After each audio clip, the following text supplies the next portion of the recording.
এইটা ছিল নবমীর দিনকার একটা video. So hello and good morning সবাইকে, welcome back to my channel and Facebook page. So এটা ছিল আমার নবমীর দিনকার লুক। সকালে উঠে আমি রেডি হয়ে নিয়েছি, স্নান করে সুন্দর করে রেডি হয়ে নিয়েছি। আমার উঠতে একটু লেট হয়ে গিয়েছে, সবাই মন্দিরে চলে গিয়েছে, আমিও এখন যাব মন্দিরে। মন্দিরে এসে দেখি তো এখানে অলরেডি পূজার আয়োজন করা শুরু হয়ে গিয়েছে, সবাই মিলে পূজার আয়োজন করছে।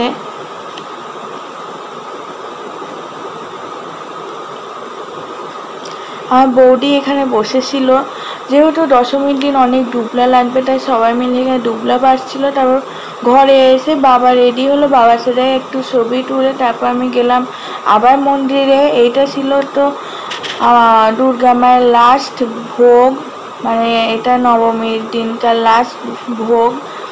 ভোগ দেওয়ার পর আমরা সবাই মিলে অঞ্জলি দিলাম।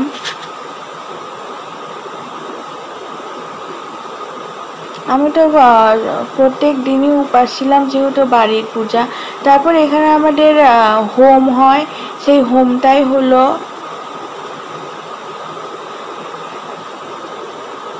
তারপর আরতি করা হলো মায়ের। এটা ছিল মায়ের শেষ আরতি এই বছরের জন্য, আবার এক বছরের অপেক্ষা। তারপর বাড়ির ভিতর এসে দেখে এখানে রান্না বান্না হচ্ছে, যেহেতু আমাদের গ্রামের উপর প্রসাদ দেওয়া হবে, তারপর মন্দিরেও প্রসাদ দেওয়া হবে, সেই রান্নাটা হচ্ছে। আর এখানে আমার ভাই ধোঁয়া দিয়ে একবারে ধোঁয়াময় হয়ে করে দিয়েছে, কারণ হচ্ছে ওরা ধোঁয়া দেওয়ার যে মেশিন ওইটা এনেছে, সেটাই ওরা টেস্ট করছিল। আর টেস্ট করতে যে পুরা মন্দির একবারে ধোঁয়ায় করে দিয়েছে। এখানে ভাই এত ধোঁয়া দিচ্ছে যে ঠাকুরই দেখা যাচ্ছে না। ও মানে টেস্ট করতেছে যে কিভাবে দেওয়া যায়। তারপর তো রাত্রেবেলা এখানে আমাদের খেলা ছিল, গতদিনও খেলা ছিল, মানে অষ্টমীর দিনও নবমীর দিনও খেলা ছিল, মেয়েদের বালিশ খেলা, তারপর ছেলে বাচ্চাদের মোরগ লড়াই।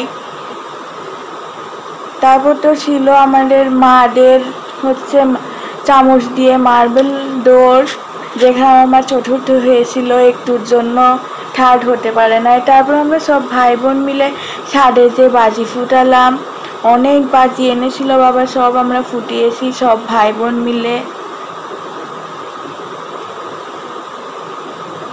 ভাই বোন আর তার সাথে বৌদি যোগ হয়েছিল, আমরা সবাই মিলে তো অনেক মজা করেছি। এখানে আমার আর বৌদির তারাবাতি কিছুতেই জ্বলছিল না, তারপর ফাইনালি জ্বলেছিল। এই বছরের পূজাটা তো আসলেই অনেক মজায় কেটেছে। সো আজকের ভিডিওটা তো এই পর্যন্তই।